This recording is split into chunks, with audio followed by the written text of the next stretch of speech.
Hey everybody, I'm Sean, without Kieran. Welcome to another episode of Angling Spiders.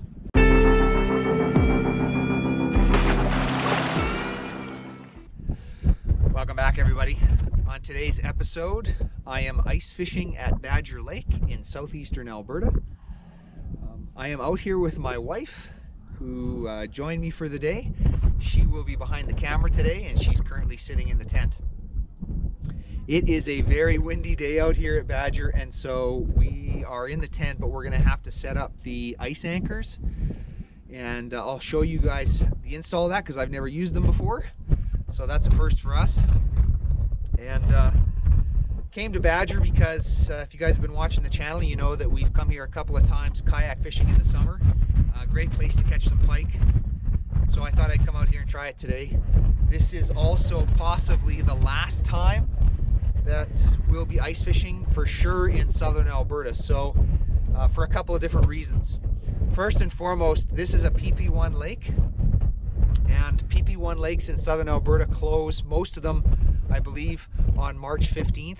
It is currently March 7th, so we are a week away from all of these lakes being closed until the open water season on May 1st.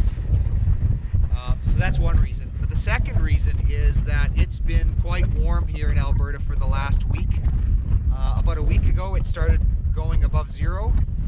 Last Friday we had temperatures that were 11 degrees in Calgary and similar in this part of the world, and today it's about 6 degrees. So we've had above freezing temperatures here for the last 8 days, and some of the nights are also not freezing. Looking ahead to the forecast, the next 5 or 6 days it's supposed to also be above zero, so this is going to melt pretty quick. The ice out here today is about 12 inches, about a foot, and so I think some of these lakes just even last week were 2 feet, so they've already definitely melted a bit, and there's water laying on top some areas out here. It's very slippery trying to get around. So man, it is windy out here right now, so I think I'm going to try to get inside and hopefully we catch a few fish. If not, we'll probably also do a couple of other things today. Definitely going to show you the fish finder because we're going to use that today, and as I said, we'll show you setting up the tent. So let's get to it.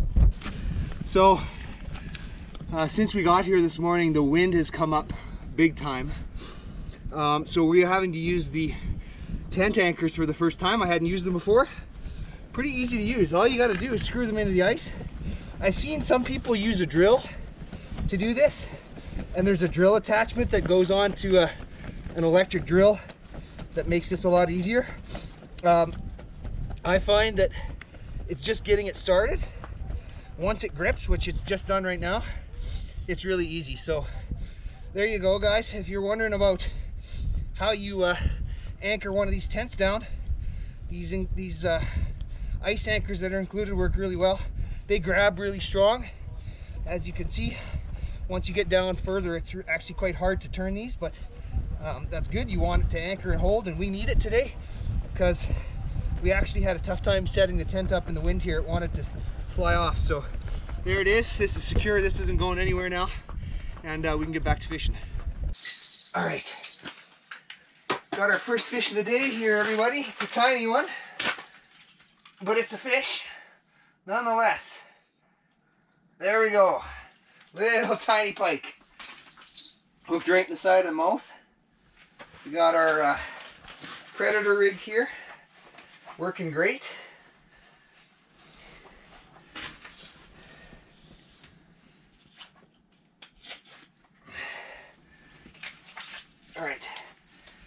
All right guys, little tiny one here.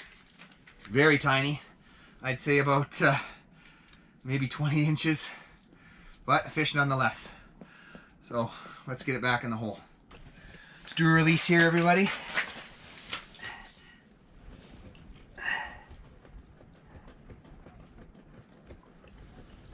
Gone. All right, one on the ice. Always a good feeling. Whew, let's get some more.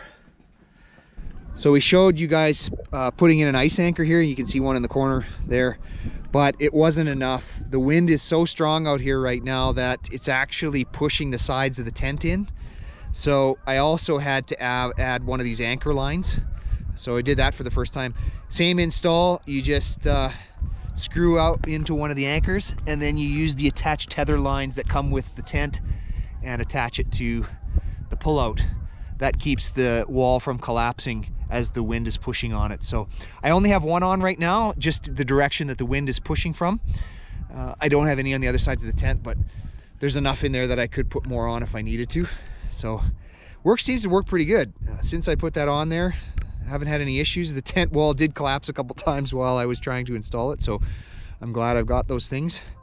And you could not be out here today without that. The tent would collapse. So and to be honest, I'm glad my wife is out here with me, because I'm not sure I could have set the tent up by myself today, which is just tells you how strong the wind actually is. All right, let's get back inside.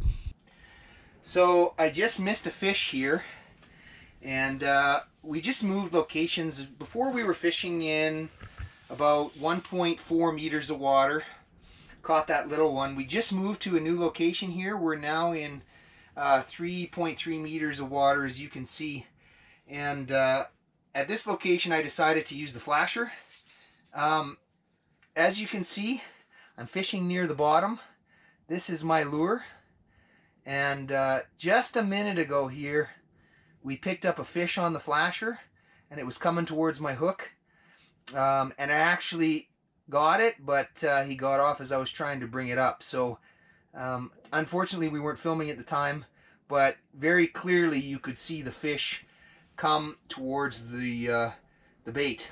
So if you guys have never used a flasher before, what you're looking for is, this is my bait, and as I lift up my rod, you can see it lifts it up in the water column, then it goes back down. What you're looking for when a fish comes is another one of these red lines. And what you'll see is that the fish will track directly towards your lure. And sometimes if you lift up, it'll actually follow your lure up in the water column, which is exactly what happened to me just a few minutes ago. I got a strike, and I just lost it near the top. So unfortunately I didn't get it, but we're going to keep using the flasher here today, and we'll see if we can pick up some more fish at this location. All right, so that's how the flasher works on the Garmin Striker 4. Now I'll show you guys a little bit about our setup here, how I've got this thing set up to work on the ice. I didn't get the ice fishing package with my Garmin Striker 4. There is one, so you can buy the Striker 4 with a carrying case that sits on the ice. It's specifically made for ice fishing. But because I bought mine for the kayak setup, I didn't get that kit. So I kind of had to make my own, and what I'm using is, this is the battery box that I use in the kayak. You guys will have seen that before. It's exactly the same one. I just slide this beside the seat in the kayak. It's got a hole in the side here for the wires to come out for the power. And what I do is I use some Velcro strapping here, and I wrap that around the case and the attachment point for the Garmin Striker 4 for the kayak mount. It actually slips right through there. Velcro it to the top of that, and that just sits on here. I've got a foam pad underneath it. It's the same seating pads from the kayak, so that it's not sitting directly on the ice and not going to slide around.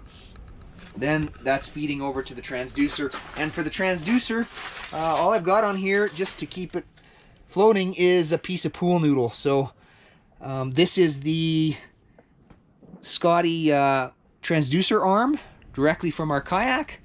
Just removed it, and I put a very small piece of the pool noodle around the top with a zip tie. That small amount of foam is just enough to keep it floating, and put the transducer down the hole, and it's typically, at least right now, enough to just stick below the ice. So the ice is, as I said before, about a foot thick here, so it's just enough to be sticking below it. And I've got it here situated next to one rod, so it's easily picking up that rod's bait. But in fact, it's close enough to both holes here that if I lift up the other bait, it's picking that one up as well. So any fish that swims today between these two holes is going to be picked up on the flasher, which is, of course, what we're after. So that's the setup, and that's how it works, and hopefully we can pick up another fish. All right, guys, we got another fish here. Swimming up and down in the water column. Seems interested. Just had a bite and missed it. Still here. See if we can get him to come back. There he is. Here he comes. Here he comes. Here he comes. Alright guys, we finally got another one. This is a better sized one. I can get him up through the hole. There we go. There we go. He's wrapped around my line. That's a better one. That's what we're talking about. Nice. Whew. That was a long time coming, that one. He hit it probably, I don't know, 5-6 times, so that one took a long time to get in. Woo, that one feels good. That's probably a 3-4 pounder. Let's get these hooks out. All right, that is 27 inches. Not bad at all. All right, guys, 27 inches, guys. That's a nice fish. Nice chunky fish, got some weight to it. We're gonna do a release here. Get this guy back in the water.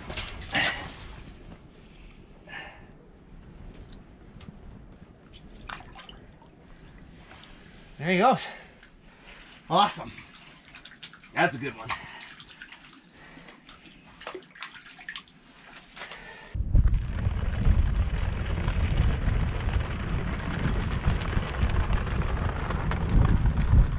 Okay, end of the day here. We're gonna call it there. Gale force winds out here still actually blowing in my face. It was a pretty challenging thing to get the tent down, but we got it. Sun's going down here. It's probably about 4:30, so we're gonna head back to Calgary. Just those two fish today. That one at the end was a nice one though. But we marked a lot more on the Garmin Striker 4. Actually would say that we saw probably between 10 and 15 more on the fish finder. And of that, probably 10 of those actually followed the bait. And I even had hooked up with 2 or 3 of them. Unfortunately, I lost them, so they weren't very aggressive in the bite today. Basically just hitting it and swimming away. So was happy that I got the 2 that I did. But other than the wind, beautiful day out here. I'd say it's about 6 degrees. So all in all, a fantastic way to spend a weekend day. Glad that I was out here with my wife, and hope you guys enjoyed that video. There'll be more to come, but as I said before, this might be the last ice fishing video of the year for us. So as always, guys, if you liked the video, smash that like button, hit subscribe, and until next time, good fishing.